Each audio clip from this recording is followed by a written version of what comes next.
De simmervakantie staat voor de deur en dat betekent heeg tijd voor squalreisjes. In Science Safari in Finwalden is het op het stuit smoordrok. De band kunnen al haar laatste energie van het jaar er nog even uitsmieten.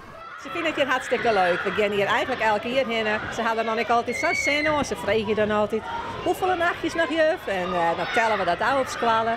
Dus ze zijn er dan helemaal klaar voor dat de dag er is. Wat vond je het allerleukste dat je dien had? Een trein. En wat is dat zo mooi, jongen, in die trein? Nou, dat je heel snel gaat bij de bosjes. En dan gaat de auto en dan kunnen we weer als de pil naar beneden gaat. Na de coronalockdowns van Aron jaren is het weer volle bak voor Science Safari.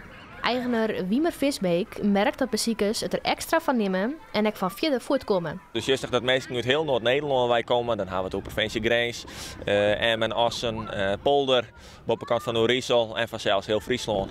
Dat is echt als vroeger, toen we het eigenlijk echt alleen in deze regio.